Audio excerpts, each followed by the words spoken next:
Prions ensemble.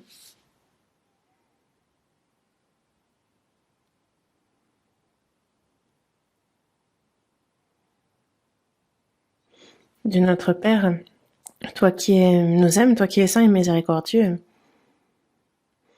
nous étions éloignés de toi, Dieu. Nous agissions dans le péché, mais tu as eu pour nous de la pitié. Le jugement et la malédiction que nous devions recevoir, c'est le Seigneur Jésus qui, à notre place, s'en est chargé. Et par le précieux sang qu'il a versé, il a éternellement lavé nos péchés. Et c'est sans aucun mérite de notre part que tu nous as sauvés, et nous te remercions pour cette grande grâce. Désormais, le temps qu'il nous reste à vivre dans cette chair sur cette terre, que ce soit seulement pour te rendre les bienfaits que tu as eus envers nous, pour ta volonté, pour ta gloire, pour l'évangile du Seigneur, pour servir ton Église, Seigneur, pour t'obéir. Nous te remercions de nous guider dans tout ça. À cette heure, nous qui sommes au milieu de difficultés, nous sommes réunis et nous te remercions pour ce temps précieux que tu nous accordes de pouvoir étudier ta parole.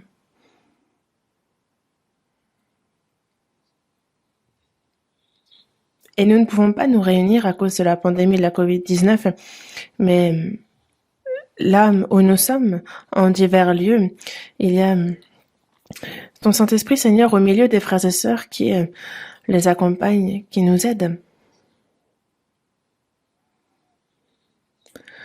Observe le cœur de chacun, accorde ta grâce. Toutes tes églises en Corée, dans le monde entier, Seigneur, prends soin de chacune d'elles, garde-les. Nous savons et nous croyons que c'est ce que tu fais et nous t'en remercions. Accorde à tous tes prédicateurs la parole, remplis-les de ta puissance, de ton Saint-Esprit, pour qu'ils puissent témoigner de ton évangile avec assurance et que de nos plus nombreuses âmes puissent être sauvées. Accomplis ainsi ton œuvre et que ton œuvre s'accomplisse, quelles que soient les difficultés, qu'elle ne cesse pas, même au milieu des adversités. C'est notre prière ardente. À ceux qui sont dans la maladie, rétablis-les promptement, qu'ils puissent passer le reste de leur vie à vivre pour toi, que cette occasion leur soit donnée de pouvoir te servir. Tes églises qui sont dans les difficultés, dans les épreuves, à tous tes enfants, accorde-leur la grâce dont ils ont besoin pour qu'aucun ne s'égare, qu'aucun ne te quitte. À cette heure, tu nous donnes la parole dont nous avons besoin. Et par ta grâce abondante, tu nous indiques comment il nous convient de vivre. Qu'à cette heure encore, Seigneur, il y a ta volonté sainte que tu souhaites nous faire connaître, ta parole sainte que tu souhaites nous faire comprendre. Manifeste-la à notre égard et permets qu'elle s'accomplisse dans notre vie. Toujours, nous sommes imparfaits, nous sommes faibles, mais toi qui te charges de nos faiblesses, nous nous confions tout dans tes mains miséricordieuses et puissantes, jusqu'à ce que nous nous tenions devant toi, Seigneur, que ce soit dans ta parole que l'on puisse vivre, tous, et guide-nous. Nous avons prié au nom du Seigneur Jésus. Amen.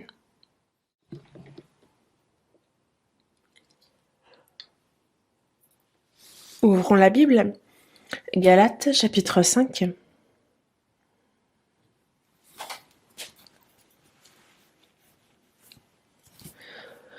Galates, chapitre 5, versets 22 et 23. Lisons ensemble. Mais le fruit de l'esprit, c'est l'amour, la joie, la paix, la patience, la bonté, la bénignité, la fidélité, la douceur, la tempérance. La loi n'est pas contre ces choses.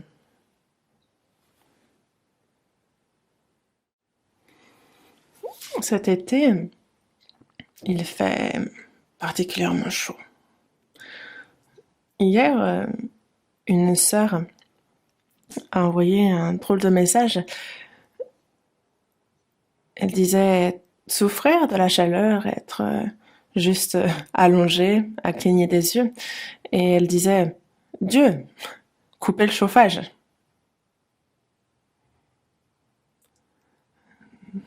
Le chauffage est trop fort. Après, moi, je pense que s'il le coupe, peut-être qu'on va se les geler, au contraire. Donc, non, coupez pas le chauffage, mais plutôt monter plus fort l'air conditionné. Qu'on mette la clim plus fort, vraiment. C'est vrai que cette année, il fait vraiment chaud. Mais il faut qu'il fasse chaud pour que les grains mûrissent. En tout cas, nous, à notre temps sur cette terre,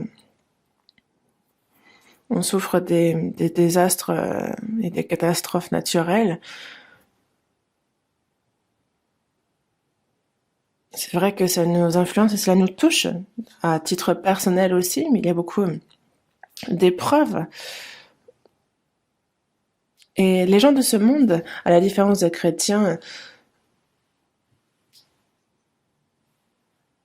ont aussi des souffrances, mais les chrétiens, eux, ont aussi les tribulations, les épreuves, les souffrances liées à la prédication de l'évangile.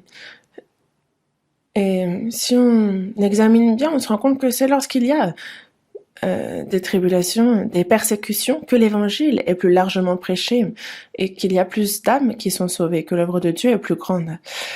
Regardez, il y a une dizaine d'années, en Chine, justement, des chrétiens sauvés ont été baptisés, ont prêché avec assurance l'évangile. Ils ont été emprisonnés, un peu comme l'apôtre Paul. Ils ont été persécutés, ils ont souffert, mais malgré le risque, le danger qui mettait en péril leur vie, ils ont quand même prêché l'évangile et ça a permis à un grand nombre de personnes d'être sauvées. Et j'ai lu hier le livre qui s'intitule L'Église en Chine. Je l'ai lu en entier et ça m'a rappelé les persécutions, les tribulations que rencontraient les premières églises à l'époque des apôtres. Et je pense qu'on n'en a pas encore atteint justement on n'en est pas au même stade que les apôtres à l'époque, mais c'est véritablement dans la souffrance que l'évangile est largement prêché, que de nombreuses âmes sont sauvées.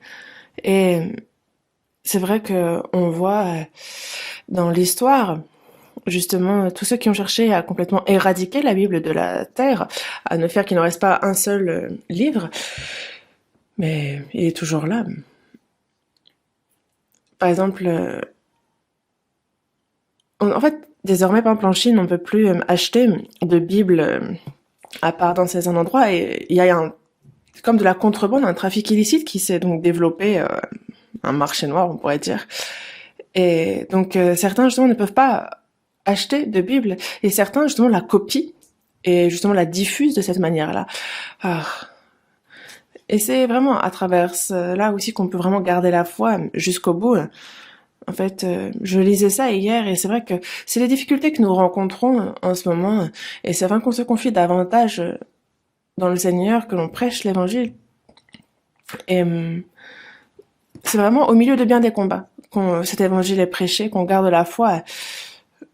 Et ce que le Seigneur veut voir, c'est justement avec quel cœur est-ce que nous traversons ces tribulations.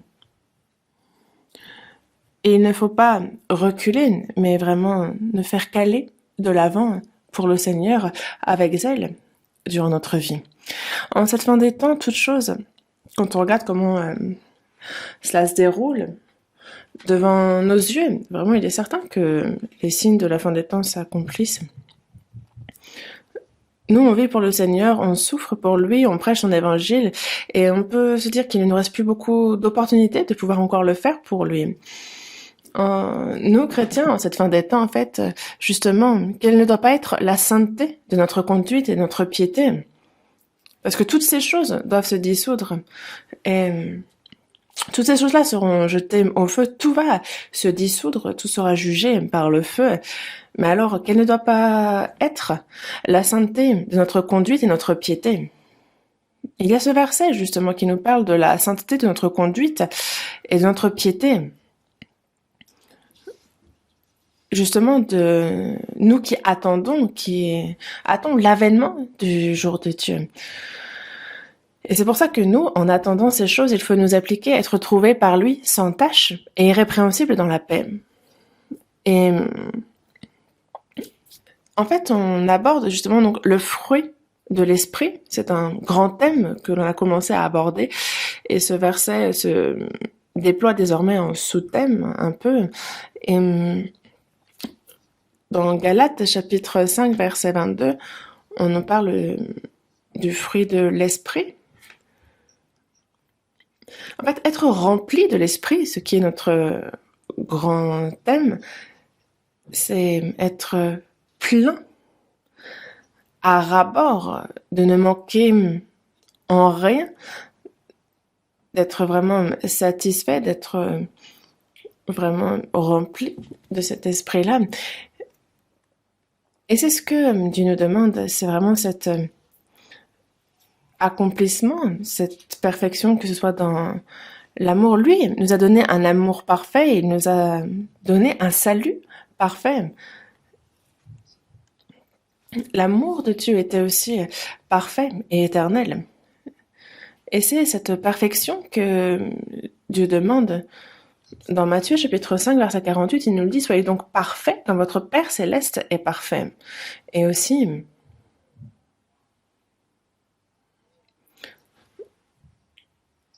on voit que dans Matthieu, il y a le Seigneur qui enseigne la loi et qui dit que c'est vraiment de tout notre être, de tout notre cœur, qu'il nous faut aimer le Seigneur. C'est vraiment en y consacrant tout, de toute notre force et de toute notre pensée, qu'il nous faut aimer le Seigneur, jusqu'à pouvoir donner notre vie. Et c'est à ce point-là qu'il nous faut aimer le Seigneur, parce que lui nous a ainsi aimés. C'est pour ça qu'il est en droit de nous le demander.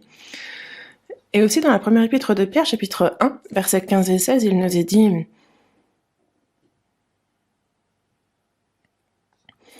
puisque celui qui vous a appelé est saint, vous aussi soyez saints dans toute votre conduite, selon qu'il est écrit: vous serez saints, car je suis saint. Vous serez saints, car je suis saint. Notre Père est saint. Et c'est pour cela que celui qui nous a appelés, lui, le Père est saint. Et donc vous serez saints dans toute votre conduite. Dans toute votre conduite, vous serez saints. Non pas à moitié. Non, il souhaite que dans toute notre conduite, on soit saint. Vous serez saints, car je suis saint. Et aussi, comme vous le savez, dans Apocalypse chapitre 2, verset 10, il est dit: sois fidèle jusqu'à la mort. Être fidèle, mais à quel point? Jusqu'à la mort. Jusqu'à la mort. Sois fidèle jusqu'à la mort. Et donc être rempli, c'est une question de perfection, de ne manquer de rien. La grâce que Dieu nous accorde est parfaite. Et c'est pour cela que dans Éphésiens chapitre 3 verset 19, il est dit qu'il nous faut être remplis jusqu'à toute la plénitude de Dieu. Jusqu'à toute la plénitude de Dieu. Et pas d'en être rempli, jusqu'à en être plein. Nous dire, bon, je suis sauvé, mais bon, j'ai la chair, je suis humain. Est-ce qu'on peut mener une telle vie comme il nous le dit? Alors, nous, on essaie de faire de notre mieux, et puis si ça marche pas, ça marche pas. Mais ce n'est pas le cœur de Dieu. Ce qu'il nous demande, c'est la perfection. Et quand il nous demande cela, il ne nous dit pas cela gratuitement, il nous donne la puissance, il nous donne tout ce dont nous avons besoin pour atteindre cette perfection. Il a bien dit qu'il n'est pas juste là pour nous donner ce qui est impossible. Il n'est pas justement quelqu'un qui nous demande l'impossible. Il nous donne la vie, il nous donne l'amour, il nous remplit de l'esprit, il nous donne sa puissance, il nous donne la force pour pouvoir le faire. Et c'est pour ça qu'il nous demande de le faire. Et c'est pour cela qu'il y a cette grâce, cette vie, la puissance du Saint-Esprit que l'on a reçue. Et si on est rempli, alors comme le Seigneur le veut, nous aussi, nous pouvons vraiment avoir cette plénitude et nous pouvons atteindre ce stade rempli. Et il nous faut aussi le savoir. Les bons arbres portent de bons fruits. Et si on a reçu la vie, on a donc la vie en nous. Et que fait la vie? Que fait le Saint-Esprit qui nous a été donné? Il nous fait connaître toujours davantage l'amour, la gloire. Il nous fait comprendre la parole de Dieu toujours davantage. Il nous renouvelle chaque jour. Il nous guide dans la vérité. C'est ce que le Saint-Esprit fait, le Saint-Esprit qui a été mis en nous. Et c'est notre cœur et notre vie qu'il transforme. Et petit à petit, en tant qu'enfant de Dieu, il fait que notre caractère ressemble toujours davantage à celui de Dieu. Il nous guide dans cette direction. Et c'est pour cela que, en tant que chrétiens, en tant qu'enfants de Dieu, nous sommes bien enfants de Dieu, nous sommes héritiers de Dieu, et non pas seulement en parole. Par exemple, un roi, imaginons que nous sommes devenus fils du roi, nous sommes donc princes. Est-ce que être prince est une place moindre? Non, on reçoit une éducation digne pour être prince. Il faut aussi être respecté du peuple. Il faut que plus tard, on soit digne de pouvoir nous asseoir sur le trône comme roi. Et donc, tout droit entraîne des devoirs et des responsabilités. Et nous, le fait que nous soyons fils de Dieu est donc encore bien plus remarquable. Et une personne sauvée qui dit « je suis héritier, je suis fils de Dieu », mais qui vit dans l'à peu près, non. Non, ça, ce n'est pas possible. Il faut désirer, il faut le vouloir, être rempli de l'esprit. Et quand on veut, on peut. Et donc, le fruit de l'esprit est le matin, en fait, je pense que vous les avez un peu, on les revoit chaque dimanche, donc vous les avez appris, n'est-ce pas? Vous les connaissez par cœur, donc vous pouvez les réciter. Le fruit de l'esprit, c'est l'amour, la joie, la paix, la patience, la bonté, la bénignité, la fidélité, la douceur, la tempérance. Vous les récitez aussi, n'est-ce pas? Mais la question est de savoir, non pas est-ce qu'on peut les réciter ou pas, mais de savoir est-ce qu'on porte ces fruits dans notre vie? Est-ce qu'on est là pour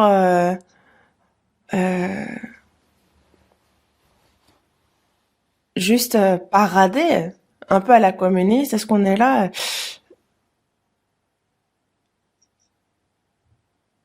pour ce genre de choses-là? Non.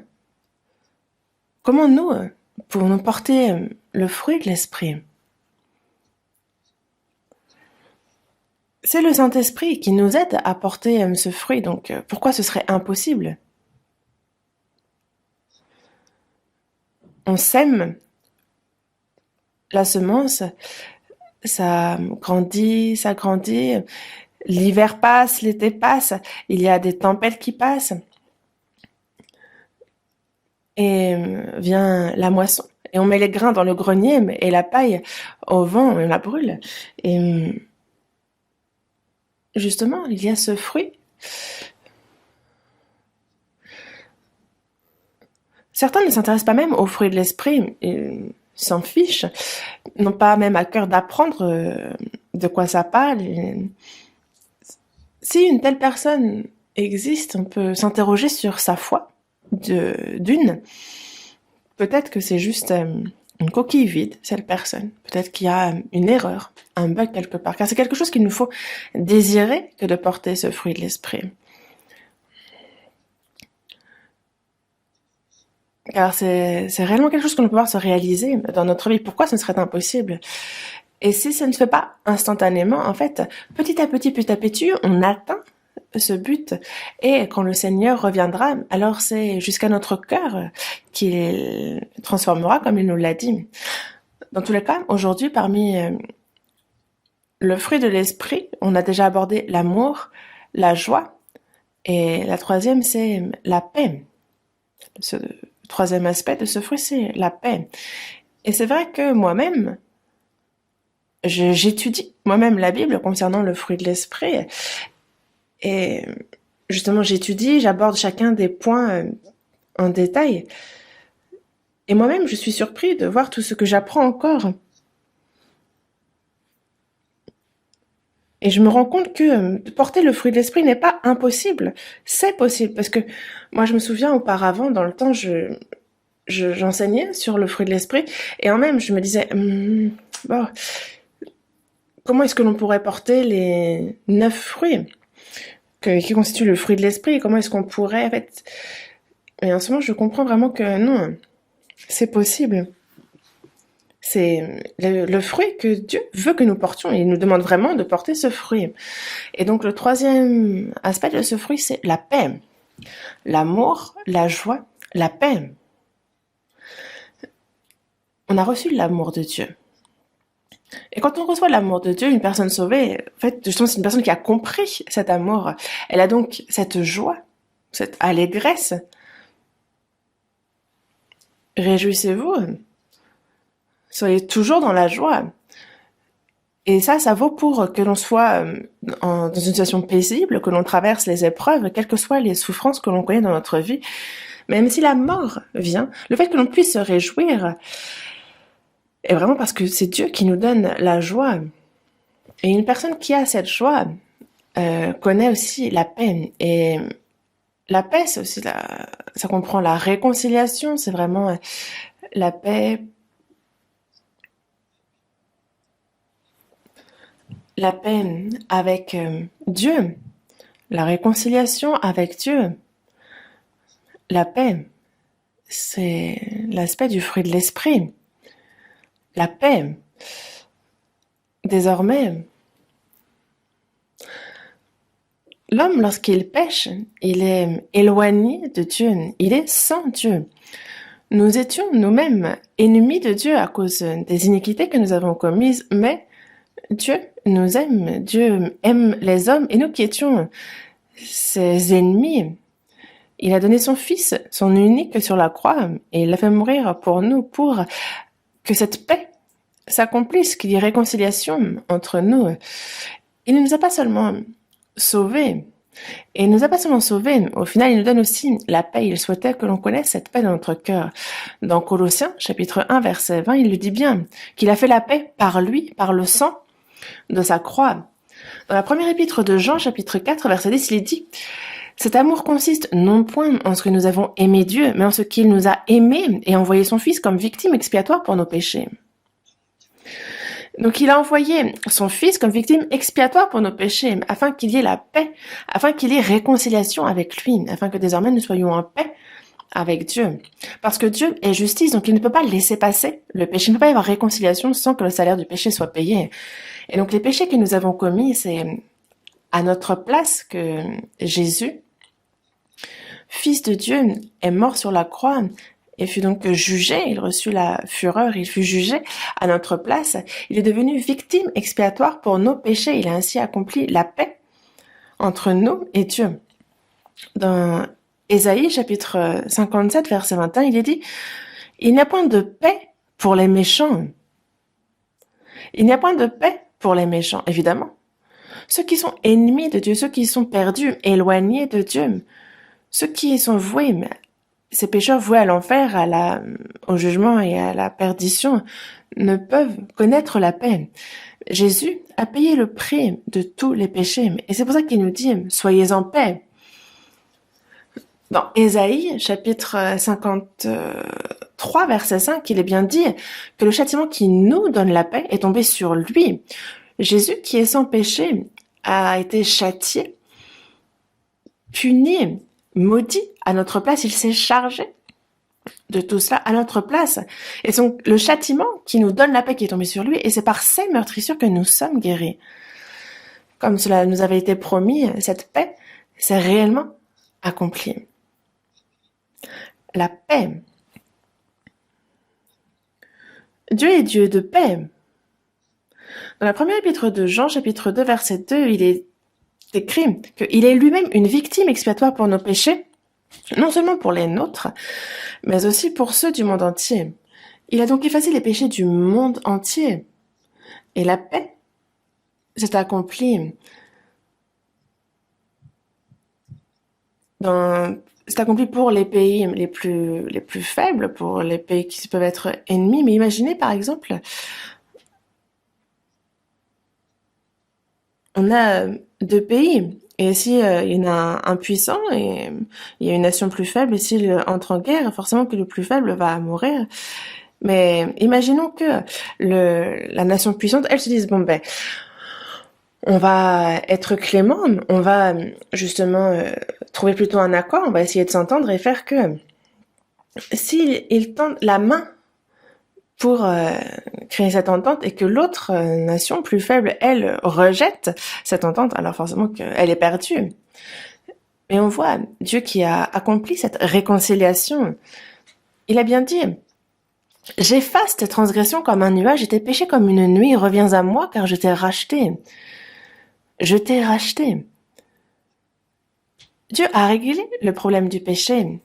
Il a jeté ça derrière lui et il a dit, reviens à moi. Il tend la main. Et j'ai tendu mes mains tout le jour vers un peuple rebelle et contredisant. Mais quiconque croit en Jésus, il ne périra point et il aura la vie éternelle. Il ne périra pas, mais il aura la vie éternelle. Toute personne qui croit. Et ça, c'est la paix avec Dieu. Colossiens, chapitre 1.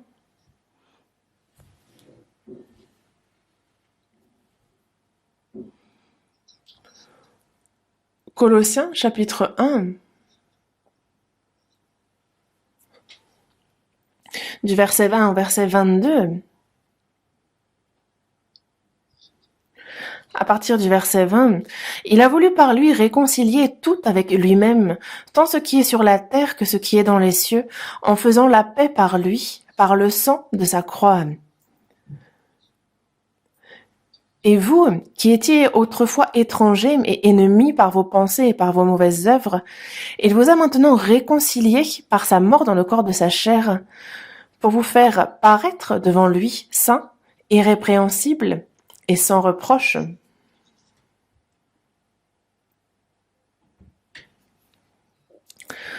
Il y a donc ceux qui étaient étrangers, ennemis par les pensées et par les mauvaises œuvres, qui ont été réconciliés par la mort dans le corps de sa chair. Et il se réjouit vraiment. Il se réjouit d'avoir ainsi réconcilié par son sang les choses vaines de ce monde et lui qui est saint.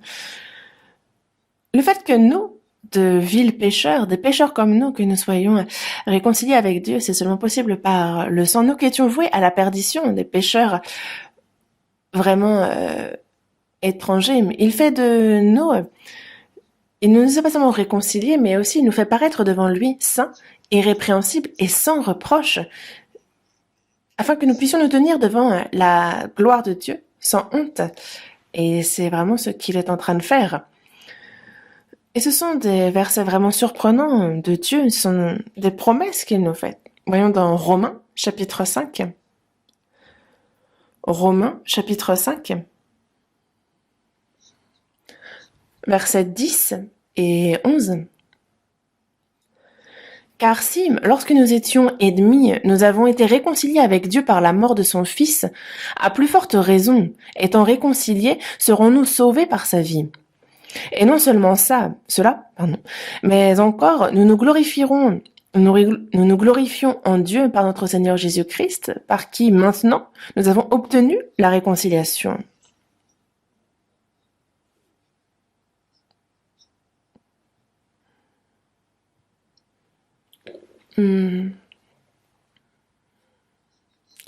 Lorsque nous étions ennemis,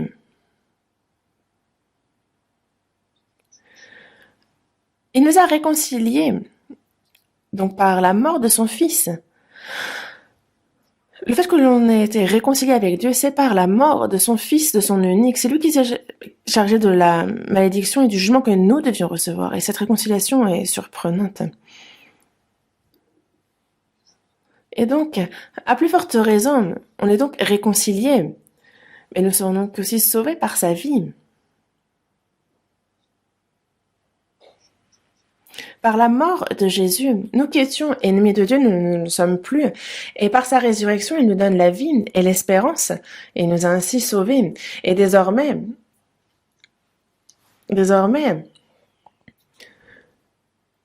nous nous glorifions en Dieu pour notre Seigneur Jésus-Christ, par qui maintenant nous avons obtenu la réconciliation. Désormais, c'est dans le Seigneur que nous nous réjouissons vraiment.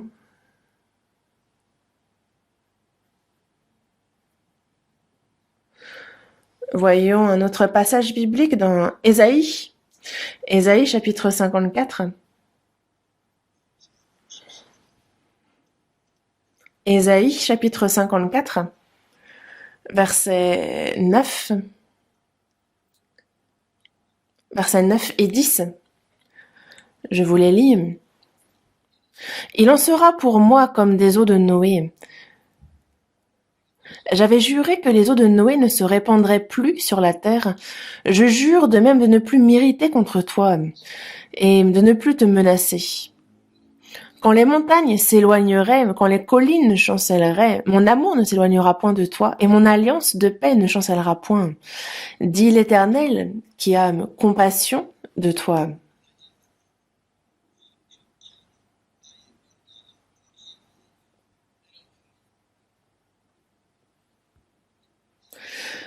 Ce verset est vraiment surprenant.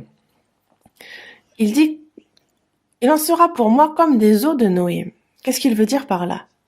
À l'époque de Noé, dans ce monde, en fait, le monde était rempli de la corruption, du péché. Et donc Dieu jugea et maudit cette terre. Et donc c'est un jugement juste qu'il fit par les eaux pour la terre. Mais après ce jugement-là, il a donné un arc-en-ciel, alliance, disant que justement il ne commettrait... C'est une alliance disant qu'il ne jugerait plus la terre par les eaux. Et cet arc-en-ciel a donc cette couleur.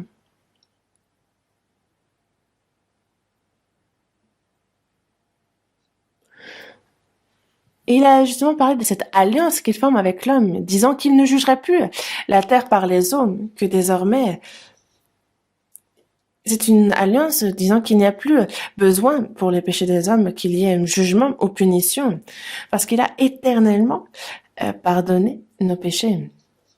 Il n'y a donc désormais plus, il a juré que désormais les eaux de Noé ne se répandraient plus sur la terre. C'est une alliance qu'il a faite. Il a dit, quand les montagnes s'éloigneraient, quand les collines chancelleraient, dans Apocalypse chapitre 6, on nous parle justement de toutes les montagnes et de les îles qui sont remuées de leur place. Les grandes montagnes se déplacent. Il y a un cantique qui parle justement du déplacement des montagnes, que des collines qui bougent, mais par contre que l'amour du Seigneur, lui, est immuable. Et donc, il ne jugera plus par les eaux. Et c'est une promesse surprenante que Dieu fait. Et c'est pour cela que dans Romains chapitre 5 verset 1, il est bien dit, étant donc justifiés par la foi, nous avons la paix avec Dieu par notre Seigneur Jésus-Christ. Nous avons la paix avec Dieu par notre Seigneur Jésus-Christ. C'est donc par la foi que l'on a été justifié, que nous avons été pardonnés. Mais désormais, nous avons la paix avec Dieu par notre Seigneur Jésus-Christ, car c'est par son sang que nous avons été réconciliés.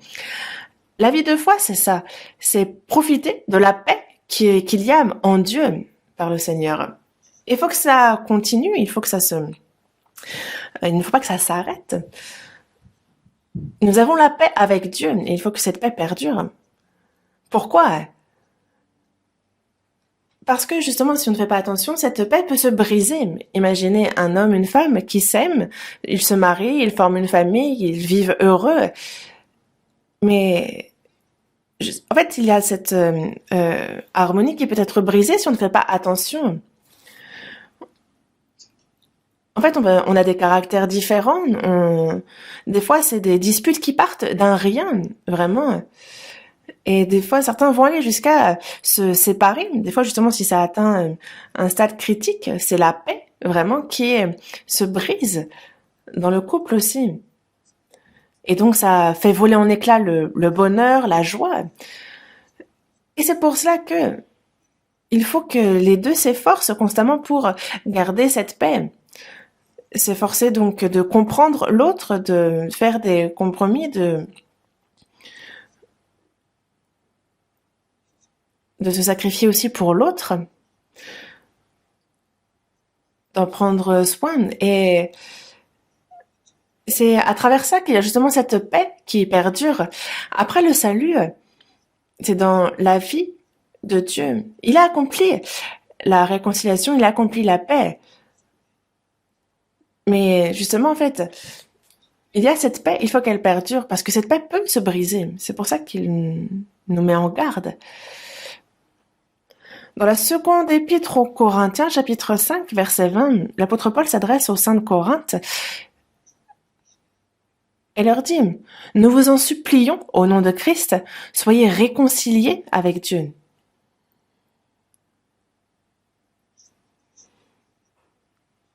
Nous vous en supplions au nom de Christ, soyez réconciliés avec Dieu. Il y a donc eu réconciliation, il y a donc paix. Mais de quoi est-ce qu'on parle ici? Pourquoi inviter à être réconcilié avec Dieu? Les saints de Corinthe ont reçu le salut, mais il y avait cette paix, cette harmonie, cette réconciliation qui était brisée dans la communion. Alors que c'est quelque chose qu'il faut que l'on voit perdurer dans la communion. Mais les saints de Corinthe, justement, il y a cette paix qui a été brisée avec Dieu. Et cette paix, elle perdure justement grâce à l'obéissance que l'on a dans notre vie, l'obéissance vis-à-vis de la parole de Dieu. Voyons dans Philippiens chapitre 4, verset 9.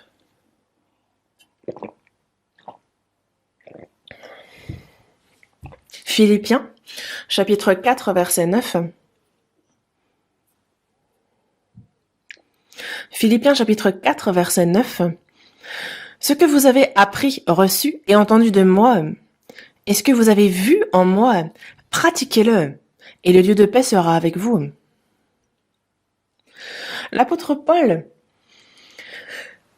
s'adresse ici au sein de Philippe et enseigne beaucoup de paroles de Dieu au sein de Philippe.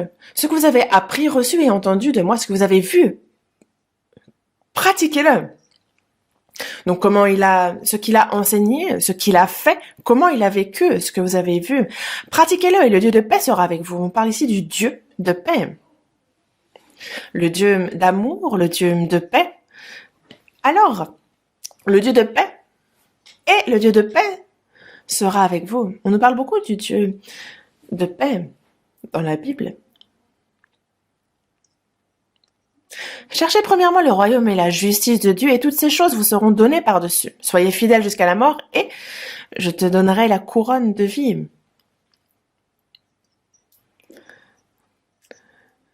Et c'est quand nous marchons dans la lumière, dans la vérité, alors que Dieu est avec nous. Et c'est lorsque nous pratiquons sa parole que le Dieu de paix est avec nous. Car sans faire cela, alors on ne peut pas être avec le Dieu de paix. Il faut que justement il y ait obéissance à la parole de Dieu pour que l'on soit en paix avec lui.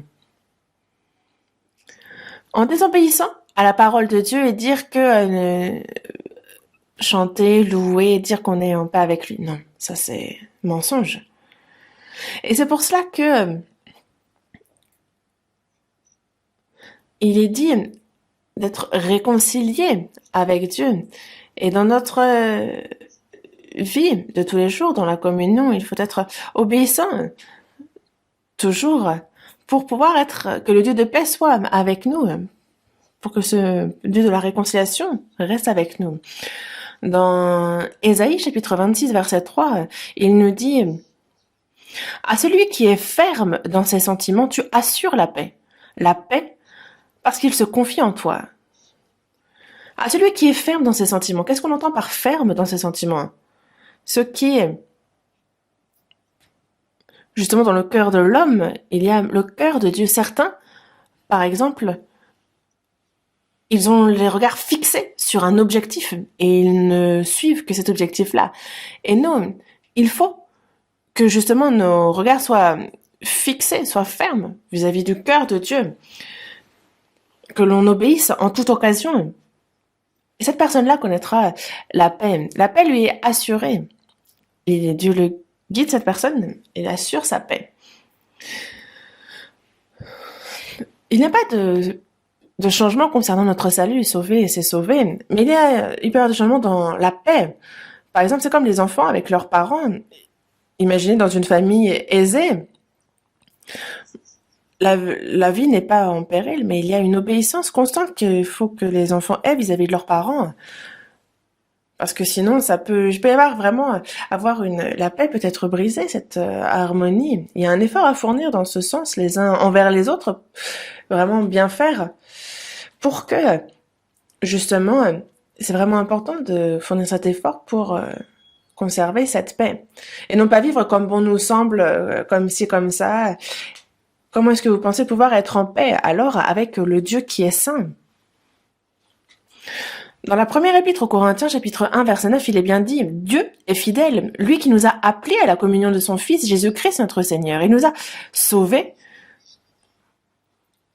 Il nous a appelés à la communion de son Fils avec Jésus-Christ.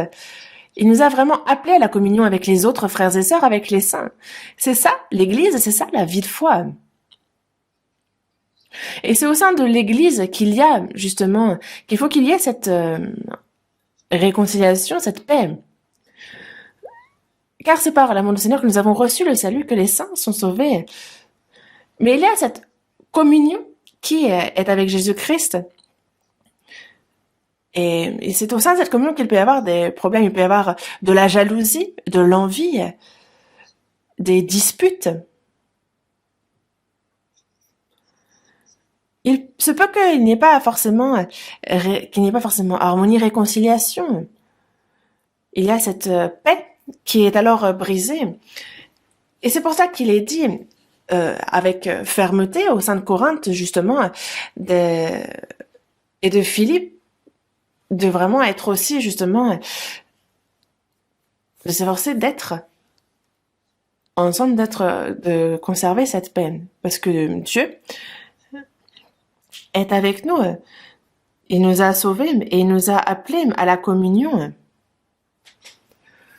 À la communion avec Dieu. Et c'est quand on est en bonne communion avec Dieu que l'on peut être en bonne communion avec les saints et inversement. C'est un peu comme une relation triangulaire, en fait. C'est indissociable l'un de l'autre. Et c'est pour ça que dans la première épître de Jean, chapitre 1, verset 3, il dit que ce que nous avons vu et entendu, nous vous l'annonçons à vous aussi, afin que vous aussi vous soyez en communion avec nous. Or, notre communion est avec le Père et avec son Fils Jésus-Christ. Notre communion est avec le Père et avec son Fils Jésus-Christ. C'est avec que nous sommes en communion. Cette communion sainte, ça c'est l'Église. Et c'est au sein de l'Église qu'il y a la paix de Dieu qui s'accomplit. Nous écrivons ces choses afin que notre joie soit parfaite. La paix se répand et il y a une communion bonne entre les frères et sœurs, une communion saine entre les frères et sœurs. C'est aussi là que ça fait notre paix parce que justement, en fait, quand cette paix se brise, alors il en va de même pour la joie. Vous le savez bien. Et justement, en fait, par exemple, regarde dans ce monde, toute chose qui brille peut tout d'un coup devenir un véritable enfer lorsque il y a cette paix qui se brise. Il faut qu'il y ait donc cette paix. Et dans la première épître de Jean, chapitre 1, il est dit justement, nous écrivons ces choses afin que votre joie soit parfaite, mais surtout, la nouvelle que nous vous avons apprise de lui et que nous vous annonçons, c'est que Dieu est lumière et qu'il n'y a point de ténèbres en lui. Si on veut marcher avec Dieu qui est lumière, comment faire? Justement parce qu'il est bien dit que si quelqu'un dit que justement il aime Dieu, mais qu'il est son frère, c'est un menteur. S'il dit qu'il marche avec Dieu alors qu'il est dans les ténèbres, non, c'est un menteur.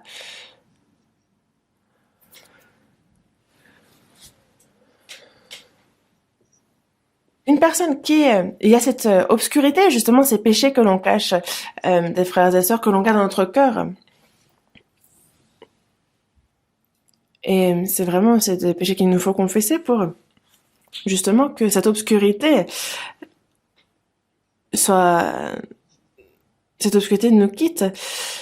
Parce que lui, il est lumière, et si on veut marcher avec lui, est-ce qu'il y a quelque chose qu'on pourrait lui cacher à lui, à Dieu, lui qui est lumière? Il est bien dit, justement, en fait, quelqu'un qui dit qu'il marche avec Dieu, mais qui n'est pas dans la lumière, alors c'est un menteur. C'est pas possible. Il y a un frère que je connais euh, qui dans le groupe des jeunes disait ah il faut s'aimer les uns les autres, il faut faire ci, faire ça. Et vraiment en fait il avait de belles paroles, mais plus tard on s'est rendu compte que tout ça était faux.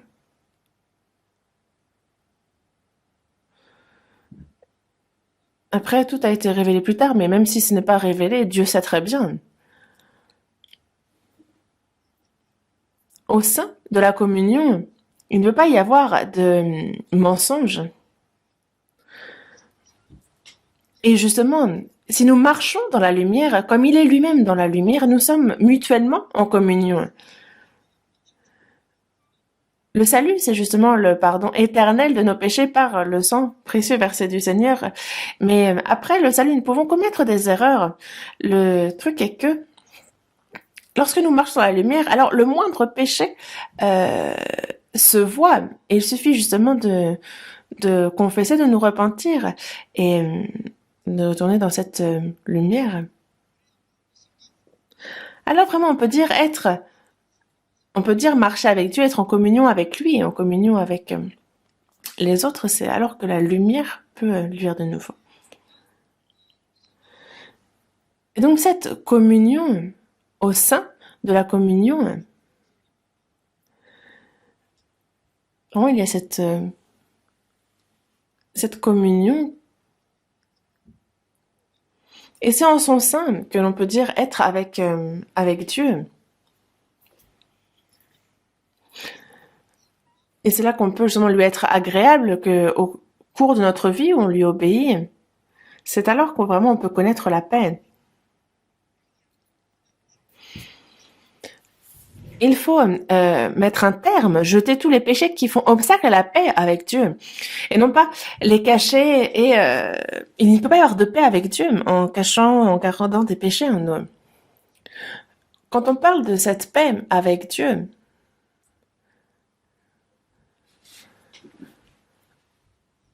dans Jacques, chapitre 4, versets 4 et 5, vous connaissez ce verset, n'est-ce pas? Adultères que vous êtes, ne savez-vous pas que l'amour du monde est inimitié contre Dieu? Celui donc qui veut être ami du monde se rend ennemi de Dieu. Croyez-vous que l'Écriture parle en vain? C'est avec jalousie que Dieu chérit l'esprit qu'il a fait habiter en nous. Imaginez une femme et un homme qui se marient, ils vivent bien tous les deux, et tout d'un coup la femme ressent le charme du voisin, et elle part, alors que c'est quoi? C'est de l'adultère. Que ce soit charnel ou que ce soit dans le cœur, ça reste adultère. Alors qu'on voit combien Dieu chérit l'esprit qu'il a mis dans ses seins, non seulement il le chérit, mais c'est justement, en fait, aussi, c'est un amour parfait qu'il nous a aimés. Mais par exemple, on voit qu'il y en a qui aiment le monde. Mais alors ça, c'est quoi? Être ami du monde? Alors qu'il nous est dit de ne pas aimer les choses de ce monde. Devant Dieu, c'est bien de l'adultère, alors que lui, il nous donne tout son amour et un amour parfait. Ne savez-vous pas que l'amour du monde est inimitié contre Dieu? Donc, il ne peut pas y avoir de paix, il ne peut pas y avoir on ne peut pas marcher ensemble ainsi. Et donc, c'est avec jalousie que Dieu chérit l'esprit qu'il a fait habiter en nous. Avec jalousie. Je lisais un livre, auparavant, il y avait un homme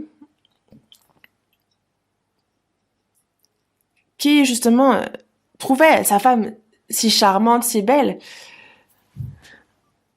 qui, justement, lorsque les autres hommes la trouvaient belle aussi, pour lui, c'était vraiment, il en était fier, et il disait, ma femme est tellement belle que tous les autres hommes la trouvent belle aussi. Non, c'est... Est-ce que cet homme, on peut dire qu'il est remarquable? Non, ça, c'est quelqu'un qui a perdu son sens. Comme on le voit dans Cantique des Cantiques, il y a justement une source scellée et il ne faut pas justement que cette source coule et qu'elle coule jusqu'aux étrangers. Non, c'est pareil. Il y a cette fontaine, cette source qui est scellée. On ne peut pas aimer quelque chose au-dessus du Seigneur, au-dessus de Jésus, parce que sinon, il est jaloux. Ne savez-vous pas, justement, c'est avec jalousie que Dieu chérit l'esprit qu'il a fait habiter en nous. Et certains méprisent le Saint-Esprit. Est-ce que vous pensez qu'il peut y avoir paix avec Dieu alors dans ces cas-là? Vous aimez autre chose, un autre homme, une autre femme dans votre cœur et vous êtes avec quelqu'un, c'est que vous vous trompez. C'est impossible de faire une telle chose. Et c'est pour ça que, voyons juste après Philippiens, Colossiens, chapitre 1, verset 22. Colossiens, chapitre 1, verset 22. Pour vous faire paraître devant lui saint, irrépréhensible et sans reproche.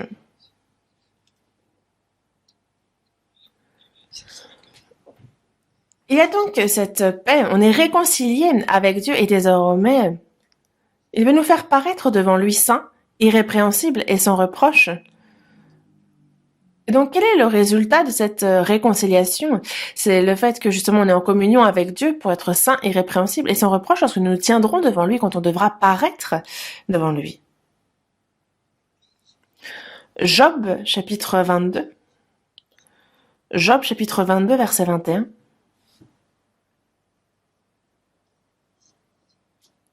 Job, chapitre 22, verset 21.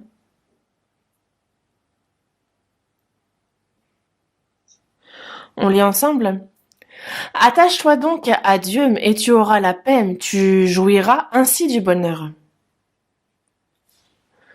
Attache-toi donc à Dieu et tu auras la paix. Il faut s'attacher à Dieu pour avoir la paix. Et tu jouiras ainsi du bonheur. Alors tu jouiras du bonheur. Quand tu es attaché à Dieu, tu auras donc la paix. Et alors tu jouiras du bonheur.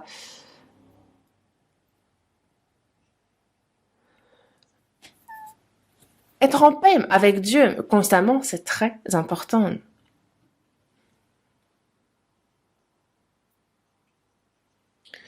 Dieu a accompli cette réconciliation, cette paix avec nous.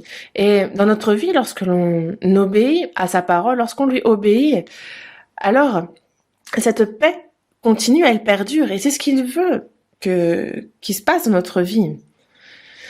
Car si on désobéit et si on garde du péché en nous, la paix est brisée avec Dieu, mais certains sont là, l'air de rien. Dans Matthieu chapitre 5, verset 9, Jésus me dit « Heureux ceux qui procurent la paix, car ils seront appelés fils de Dieu. » Ils seront appelés fils de Dieu. Dans Matthieu chapitre 5, en fait, on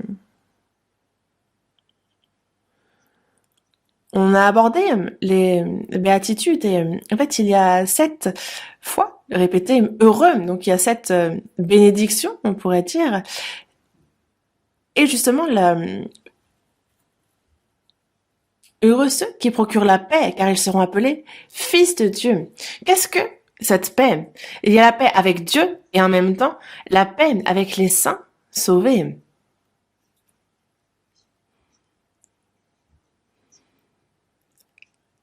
La paix, c'est vraiment un peu ce tampon, cette garantie d'être appelé fils de Dieu. Vraiment, on est comme, lorsqu'il y a cette paix, c'est vraiment la garantie, la preuve qu'on est bien fils de Dieu. Ensuite, il dit heureux ceux qui sont persécutés pour la justice, pardon, car le royaume des cieux est à eux. Hmm.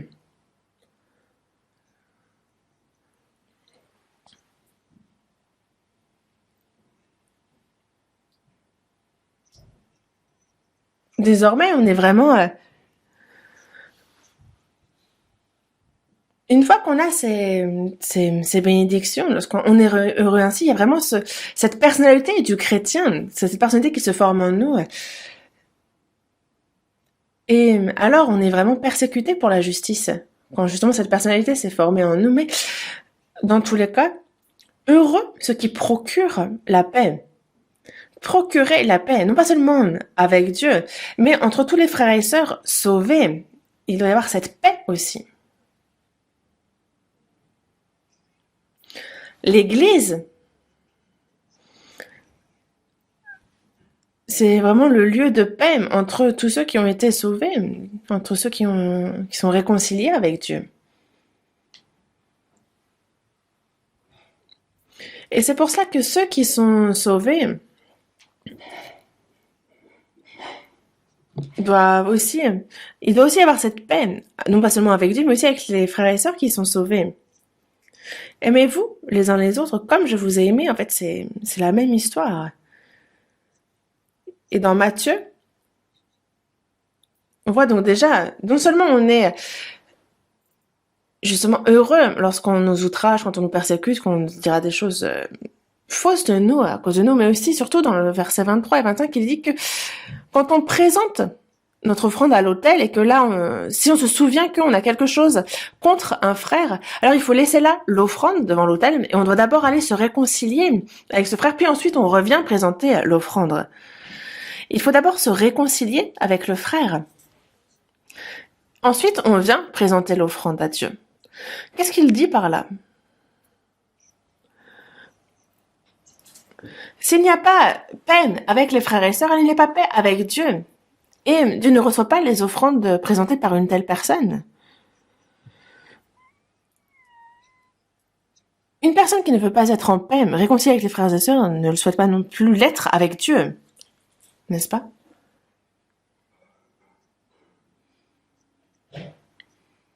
Parce que, justement, il est bien dit que menteur est celui qui dit qu'il aime Dieu, mais qui haït un frère ou une sœur qu'il voit. Donc, il y a cette paix qu'il procure. Dans Matthieu chapitre 6, versets 14 et 15, il est dit « Si vous pardonnez aux hommes leurs offenses, votre Père céleste vous pardonnera aussi. Mais si vous ne pardonnez pas aux hommes, votre Père ne vous pardonnera pas non plus vos offenses. »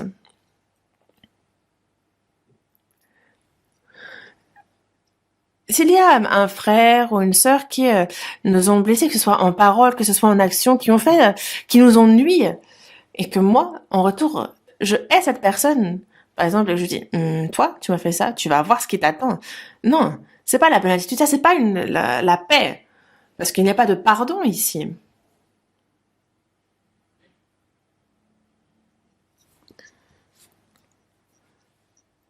Et il est bien dit, justement, si on ne pardonne pas aux autres, alors le Père ne nous pardonnera pas non plus nos offenses. Il nous faut pardonner les offenses des autres pour que le Père nous pardonne nos propres offenses.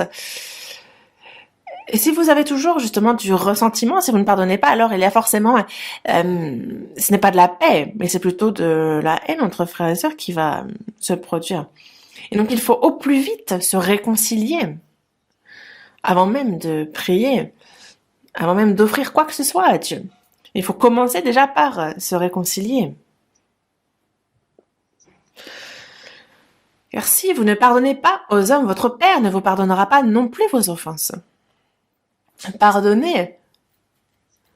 Sans pardonner, justement, et sans que lui nous pardonne telle ou telle chose, pensez-vous pouvoir être en communion avec lui? Non. C'est donc, s'il n'y a pas de paix, de réconciliation entre les frères et sœurs, alors sachez que Dieu ne veut même pas vous parler. Il dit, moi, toi, ne me fais pas d'offrande.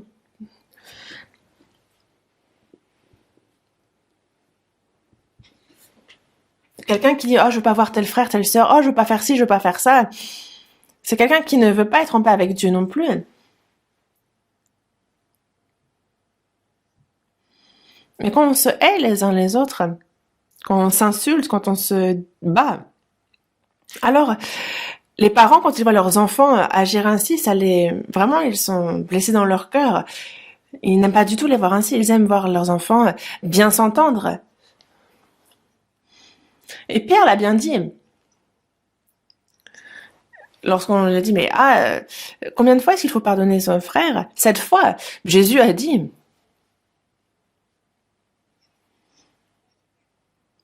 Il dit 70 fois, en fait, est-ce qu'on est là pour les calculs et pour multiplier? Non. En fait, il invite ici à pardonner de manière illimitée. Jésus, sachant tout à fait que Judas Iscario le livrerait, il n'a pourtant pas du tout, il ne l'a pas montré il n'a pas du tout montré qu'il savait. Il a lavé ses pieds comme il l'a fait pour les autres disciples. En fait, il a mis le comble à son amour et pour Judas aussi. Et Judas, c'est jusqu'au bout aussi qu'il l'a trahi et qu'il l'a livré. Le Seigneur, nous l'aimons et il nous faut du même amour aimer les frères et sœurs. C'est question de paix, de réconciliation et c'est là le pardon aussi. Ah, moi je ne pardonnerai jamais. Ah, je ne pourrai plus supporter cette personne. Qu'est-ce que vous allez faire alors? La paix est déjà brisée avec Dieu.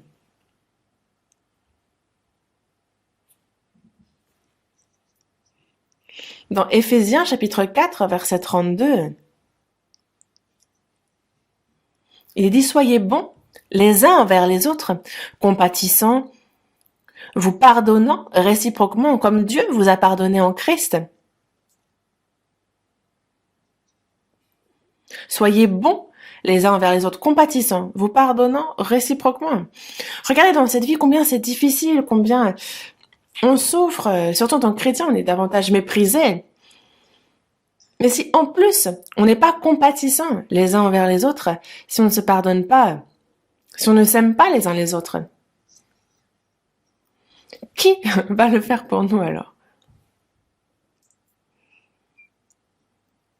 Quelqu'un qui est vraiment hait les autres, qui est toujours crispé, en fait, une telle personne, où est-ce qu'elle va trouver le réconfort si ce n'est pas parmi les frères et sœurs? La paix de Dieu n'est pas aussi simple que cela.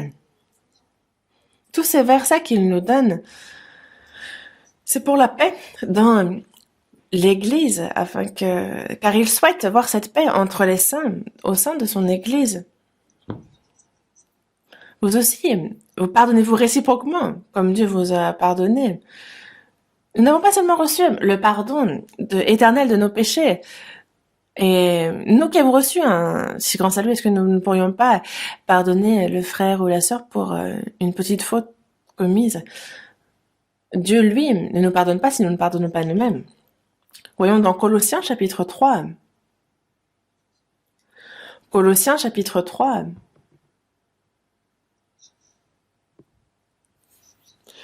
Verset 13. Supportez-vous les uns les autres, et, si l'un a sujet de se plaindre de l'autre, pardonnez-vous réciproquement. De même que Christ vous a pardonné, pardonnez-vous aussi. Mais par-dessus toutes ces choses, revêtez-vous de la charité, qui est le lien de la perfection. Jusque-là, dans un premier temps. Supportez-vous les uns les autres. Si l'un a sujet de se plaindre, c'est qu'il y a problème entre un frère et une sœur, entre deux frères. Mais il ne faut pas s'arrêter à ce problème-là. Il faut se supporter, se pardonner réciproquement. Cette personne-là, elle ne s'humilie pas, quelle que soit la réaction de l'autre vis-à-vis de l'erreur qu'elle peut avoir commise, il faut que nous, en tous les cas, même si elle ne pardonne pas, que nous on pardonne. Pardonnez-vous réciproquement, donc recevez cette personne. Après, certains, par exemple, ne parlent pas à un autre, ne vont même pas s'approcher de l'autre personne sous prétexte qu'elle a fait telle chose ou telle chose. Mais ce n'est pas du tout l'attitude qu'il faut avoir. Pardonnez-vous réciproquement. De même que Christ vous a pardonné, pardonnez-vous aussi. Le Seigneur nous a pardonné. Et si nous ne recevons pas ce pardon du Seigneur, en fait, sachez que l'erreur que le frère ou la sœur a commise vis-à-vis de vous est bien plus petite que celle que vous commettez envers Dieu en ne pardonnant pas ce frère ou cette sœur.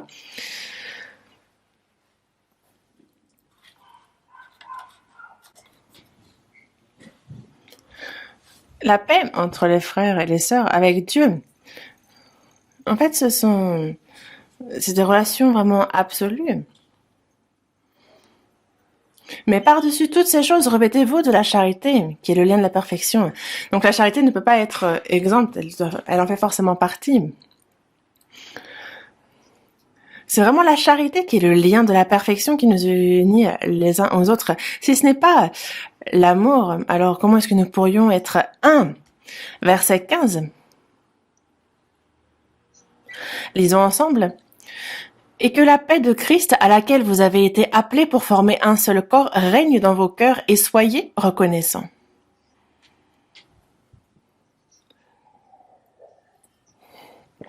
Que la paix de Christ règne dans vos cœurs. Cette paix contrôle, elle règne dans nos cœurs. C'est cette paix-là qui doit toujours régner, qui doit être au contrôle dans le cœur.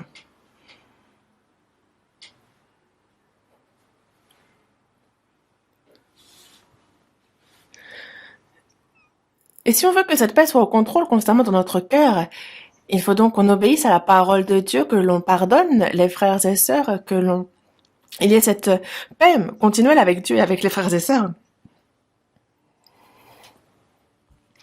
Alors, cette paix vraiment règne complètement dans nos cœurs. On doit vraiment faire en sorte que cette paix règne, qu'elle contrôle notre cœur.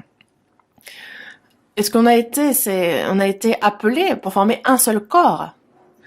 Quel est ce corps? C'est ce corps, l'Église, qui est le corps de Christ, dont le chef est Jésus. Nous sommes devenus un seul et même corps, et il y a la paix au sein de ce corps, à laquelle vous avez été appelés pour former un seul corps. Et même dans un couple, en fait, quand on vit, on se rend bien compte que ce n'est pas si simple que d'être en paix avec l'autre. Être patient, être large de cœur, compréhensif. Sans tous ces efforts-là, en fait, ça ne fonctionne pas bien. Justement, ne pas chercher, ne pas être envieux, ne pas chercher ses propres intérêts, ne pas s'irriter, ne pas se soupçonner le mal, ne pas se vanter. Toutes ces choses-là, en fait, ce sont des choses que la charité fait. Mais c'est à quoi nous avons été appelés en formant un seul corps. Donc on a été appelés à former un seul corps. Et il nous faut être reconnaissant. Rendez grâce en toutes choses. Il faut être reconnaissant constamment. Justement, que ce soit la joie, que ce soit la charité, la paix, la reconnaissance qui toujours règne dans nos cœurs. Il ne faut pas que cette paix soit brisée. Quand on regarde les Jeux Olympiques, en fait, en plein match, on voit les arbitres, des fois, ils sifflent et ça s'arrête. Alors, c'est qu'il y a un problème, n'est-ce pas? C'est qu'il s'est passé quelque chose qui fait qu'on doit tout arrêter.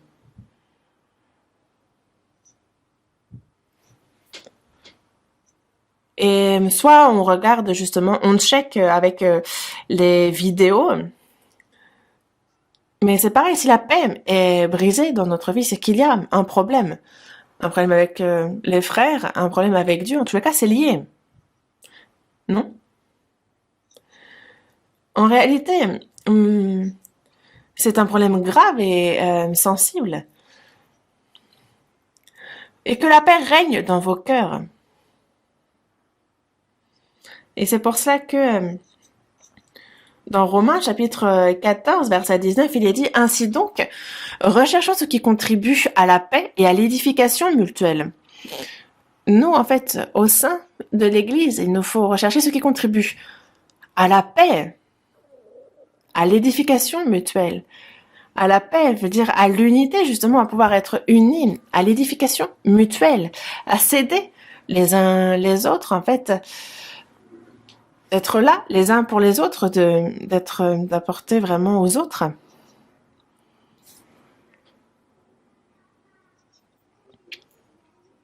Dans la première épître aux Corinthiens, chapitre 10, verset 24, il est bien dit que personne ne cherche son propre intérêt, mais que chacun cherche celui d'autrui.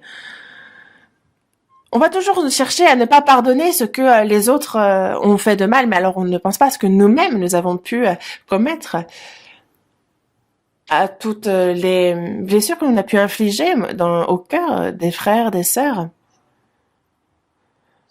Il faut toujours que l'on ait un cœur qui prenne soin des autres comme une mère prend soin de son enfant, qu'on ait un tel attachement vis-à-vis des autres, que l'on soit donc, que l'on recherche ce qui contribue à la paix et à l'édification mutuelle. Et dans la première épître aux Corinthiens, chapitre 10, verset 24, il est bien dit que Dieu, en fait, c'est le chapitre 14, verset 33, Dieu n'est pas un Dieu de désordre, mais de paix.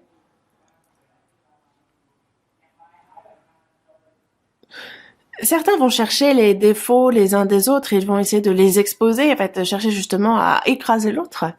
Non, c'est violent, en fait. Est-ce que c'est possible de voir une telle chose dans l'Église?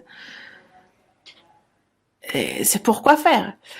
Dieu n'est pas un Dieu de désordre, mais de paix. Ce n'est pas la volonté de Dieu. Dans son Église, il y a la charité, le pardon, la patience, la compréhension des uns des autres. Au sein de son Église, il y a l'amour de Dieu qui est certes invisible, mais il y a son amour qui se répand, parce que Dieu n'est pas un Dieu de désordre, mais de paix. Et c'est des versets auxquels il nous faut réfléchir. Pour qu'il n'y ait pas de désordre, qu'il n'y ait pas de dispute, dans l'Église. Quand on regarde dans l'histoire, certains, vraiment, c'était vraiment, justement, bruyant, en fait. C'est, les uns, après, on venait tous juste d'être sauvés, on a grandi depuis dans la foi, mais c'était vraiment, chacun parlait plus fort que l'autre. Mais Dieu a vraiment, justement, on ne peut pas toucher à l'ordre que Dieu établit dans son Église. Ce n'est pas un Dieu de désordre. Et dans Romains, chapitre 12, verset 18, il dit, s'il est possible, autant que cela dépend de vous, soyez en paix avec tous les hommes. En fait, si on comprend mal ce verset, on peut se méprendre concernant tous. Ici, soyez en paix avec tous les hommes, en paix avec tous les sauvés, ici. Soyez en paix avec tous les hommes, tous les sauvés. Il faut donc s'efforcer de conserver cette paix.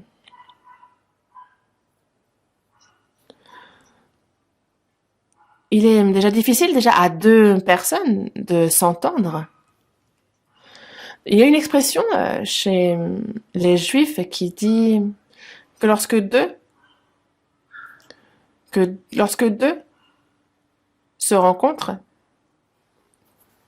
ça fait déjà un groupe.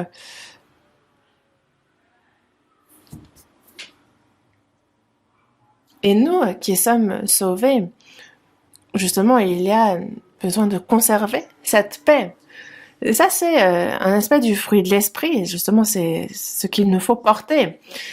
Et c'est pour cela que dans l'Église, corps de Christ, il faut justement cette harmonie. Il faut chercher à comprendre les uns les autres, que l'autre soit fort ou faible dans la foi. Il y a justement une harmonie qui doit être trouvée. Il faut pouvoir vivre en paix avec tout le monde. C'est l'effort qui est demandé de fournir ici, quand on dit d'être en paix avec tous les hommes, tous les sauvés. Dans Hébreu aussi, il est dit que c'est la paix, la charité qu'il nous faut chercher, car sans cela, justement, en fait, vraiment dans Hébreux chapitre 12, verset 14, il dit de rechercher la paix avec tous et la sanctification, sans laquelle personne ne verra le Seigneur. Et moi, quand j'ai vu ça, je me dis, mais c'est un verset vraiment dur. En fait, surtout que rechercher la paix avec tous, comment voulez-vous être en paix avec les gens de ce monde? Non, c'est parmi les saints. Rechercher la paix avec tous et la sanctification, sans laquelle personne ne verra le Seigneur. Il faut absolument que cela se fasse chez les chrétiens, entre chrétiens, qu'il y ait cette paix. Absolument, absolument. Et la sanctification, qu'il faut justement que cette sanctification s'accomplisse de plus en plus en nous. Ceux qui méprisent une telle chose, au final, sans laquelle personne ne verra le Seigneur. On ne peut pas mépriser ce qu'il nous demande. Les chrétiens, ils écoutent la parole, ils disent moi j'ai la chair. Hein. Oh. Évidemment qu'avec notre force, cela ne marche pas. Mais c'est le Saint-Esprit qui nous aide à obéir à la parole. Et donc s'il nous aide, tout est possible, non? Pourquoi penser que c'est impossible? Dans la seconde épître à Timothée, chapitre 2, verset 22, il est dit « Recherche la justice, la foi, la charité, la paix, avec ceux qui invoquent le Seigneur d'un cœur pur. » Il y a ceux qui invoquent le Seigneur d'un cœur pur. C'est avec eux qu'il faut justement rechercher la justice, la foi, la charité, la paix, faire la volonté de Dieu, mais avec ces personnes-là, être unis. Dans le Proverbe, chapitre 12, verset 20, on nous parle que la joie est pour ceux qui conseillent la paix. Ceux qui parlent de la paix, ils ont la joie. Là où il y a la paix qui est brisée, alors la joie aussi n'y est pas. Dans Romains, chapitre 14, verset 17, il est dit que le royaume de Dieu, ce n'est pas le manger et le boire, mais la justice, la paix et la joie par le Saint-Esprit. Dans Romains chapitre 14, là, on nous parle justement de ceux qui croient pouvoir manger de tout, en fait, de ceux qui sont plus faibles dans la foi, qui ne mangent que des légumes. Celui que mange, lui, ne méprise pas. Celui qui ne mange pas, et il ne faut pas juger de l'un ou de l'autre. En fait, on nous parle des problèmes qu'il peut y avoir entre ceux qui sont forts dans la foi et ceux qui sont faibles, mais manger et boire, ça ne pose pas de problème. Ce n'est pas un problème, car ce n'est pas ça le royaume de Dieu. Le royaume de Dieu, c'est la justice, la paix et la joie par le Saint-Esprit. C'est ça qu'on doit voir dans son Église. C'est ça son royaume. C'est ça qu'il doit y avoir entre les saints. La justice, la paix et la joie. Et voyons dans Romains, chapitre 15, ouvrons la Bible à Romains, chapitre 15, verset 7.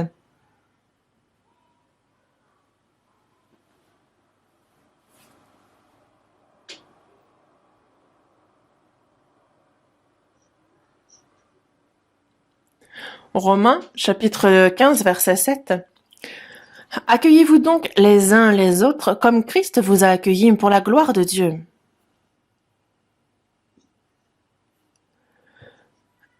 Comme Christ vous a accueillis, qu'est-ce qu'il veut dire ici?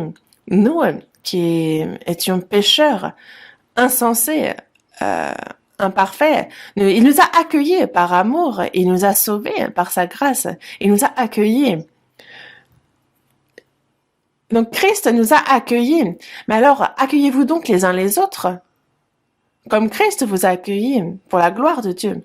Le fait qu'il nous ait accueillis a glorifié Dieu, mais vous aussi, si vous vous accueillez les uns les autres, ça glorifiera Dieu. Pourquoi un tel verset?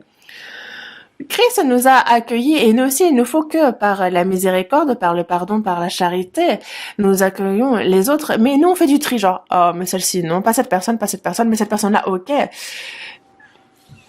On voit des fois vraiment l'Église se diviser entre ceux qui apprécient le prédicateur et ceux qui ne l'apprécient pas. Mais ça, c'est un zéro pointé. Parce que un pasteur qui créerait ce genre de clan, sachez que le Seigneur ne va pas continuer à utiliser cette personne pour prêcher son évangile. Non, Christ nous a accueillis, il faut que l'on s'accueille les uns les autres pour la gloire de Dieu. Il faut avoir un cœur large, aussi large que le Pacifique. Le Pacifique, en fait, reçoit plein de choses dégoûtantes qu'il va un peu comme purifier. Il faut que l'on s'accueille donc les uns les autres, que l'on se reçoive les uns les autres. On se respecte les uns les autres pour que justement la volonté de Dieu s'accomplisse. Dans Marc, chapitre 9, verset 50, il est dit « Mais ayez du sel en vous-même et soyez en paix les uns avec les autres. » Pourquoi parler du sel tout d'un coup? On parle du sel qui vraiment est un exhausteur de goût, qui va vraiment relever tous les goûts lorsqu'on en met dans la cuisine. Par exemple, quand vous préparez le kimchi et que sur le chaud, vous mettez du sel qui va le rendre plus tendre. Et c'est le sel qui vraiment rend le kimchi très bon. Alors, pourtant, on ne le voit pas parce que vraiment, il fond, il se dissout dans le chaud. Donc, le kimchi sans sel n'est pas du kimchi. Et donc, c'est ce sel qui relève le goût et qui rend possible cette fusion un peu. Et nous-mêmes, en fait, il faut nous sacrifier comme le sel lui-même se dissout et qu'il peut ainsi agir. Et donc, c'est par notre sacrifice aussi que l'on peut être en paix les uns avec les autres. Être en paix, qu'il y ait cette harmonie est le plus important. Voyons une dernière chose aussi. Seconde épître aux Corinthiens, chapitre 5.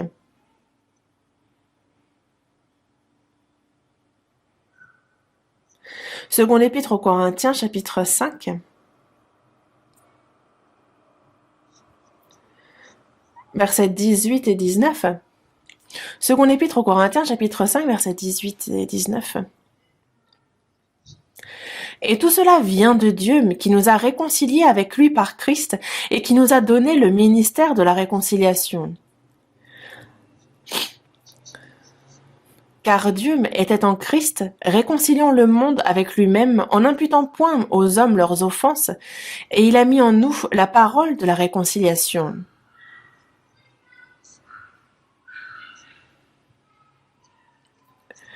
Nous faisons donc les fonctions d'ambassadeurs pour Christ, comme si Dieu exhortait par nous.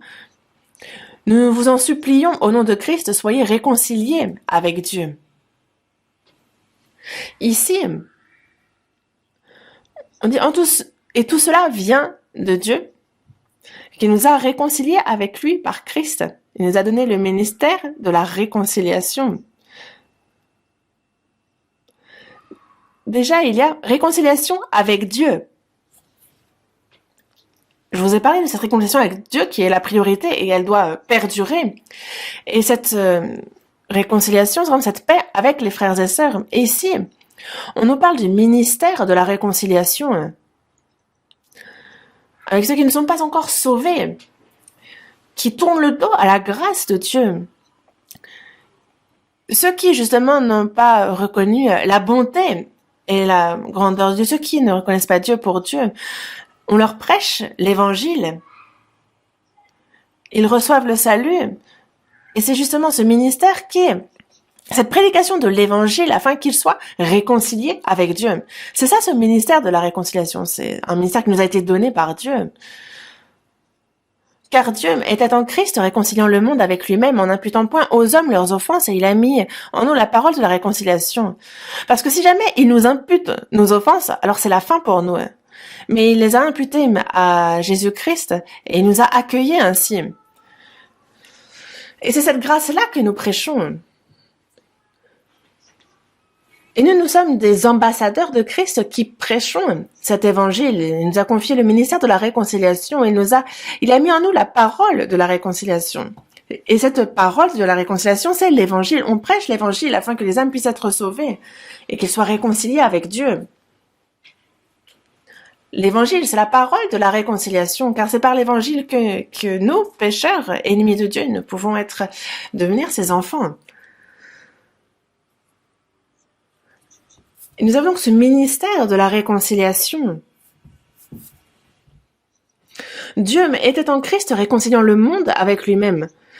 Où était Dieu? Dieu qui est invisible, il était en Christ. Et c'est à travers Christ que justement il a manifesté son amour, qu'il a manifesté son plan, sa grâce. Et désormais Christ est en nous, n'est-ce pas? Et il demeure en nous. Et nous devons manifester sa grâce, son amour, la parole du Seigneur dans ce monde. C'est désormais ce qu'il nous faut montrer afin qu'il soit réconcilié avec Dieu. Et ce n'est pas un verset qui s'adresse seulement aux disciples, mais aussi à nous. Nous-mêmes, nous sommes ambassadeurs de Christ et il nous a été donné le ministère de la réconciliation. La parole de la réconciliation nous a été donnée. L'évangile. Il faut donc le prêcher. Et donc,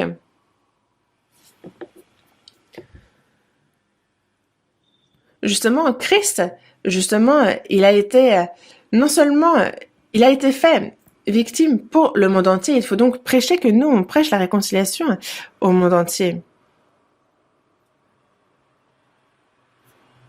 La parole de la réconciliation, prêchez-la à toutes les nations. L'évangile, en fait, et nous, on a cette mission qu'il ne faut pas oublier. Que tous les ennemis de Dieu, justement, soient réconciliés avec lui par la mort de son Fils sur la croix. Et parce que nous l'avons compris en premier, il faut que ce fait, que cette vérité, on la prêche pour que tous ceux qui sont contre Dieu, tous ceux qui vivent ennemis de Dieu puissent justement prendre et saisir cette main d'amour que Dieu leur tend. Et nous, il leur faut donc prêcher cet évangile. Et un autre verset surprenant dans Proverbes, chapitre 16, verset 7, il est dit que quand l'Éternel approuve les voies d'un homme, il dispose favorablement à son égard même ses ennemis. Il dispose favorablement, donc il y a paix, même avec les ennemis.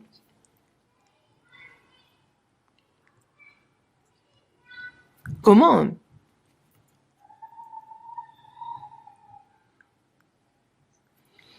Quand l'Éternel approuve les voies d'un homme,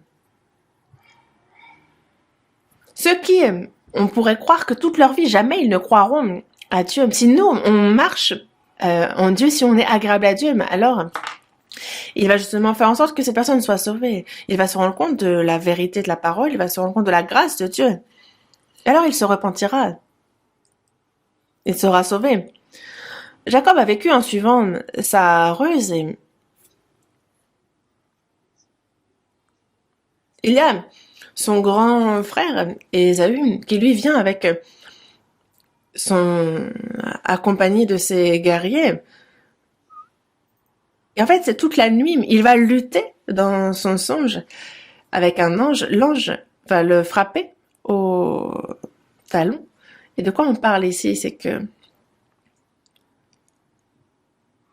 justement, en fait, c'est Jacob et tout son entêtement, sa ruse qui a été brisée. Mais après, il se soumet. Il ne vit plus comme bon lui semble. Il se soumet complètement à la parole de Dieu. Et c'est pour ça alors que certainement que Ésaü était venu pour accompagner de son armée pour frapper Jacob, mais alors que justement dans cette lutte il laisse de côté toute sa ruse, Ésaü le reçoit gentiment. Et c'est ça quand Dieu approuve nos voies, alors il dispose favorablement à notre égard même les ennemis.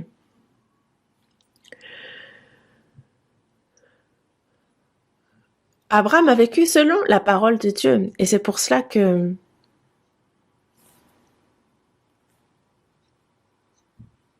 justement, en fait, un chef de l'armée se rend très bien compte que Dieu est avec toi, il te bénit. Et donc, nous n'allons pas te nuire, mais toi-même, faisons une alliance afin que l'on ne se nuise pas les uns aux autres. Et vraiment, quand on marche selon la volonté de Dieu, quand on obéit à sa parole, alors il approuve nos voies, il dispose favorablement à notre égard, même nos ennemis. Et donc nous, il faut que l'on fasse en sorte que les pécheurs puissent être réconciliés avec Dieu.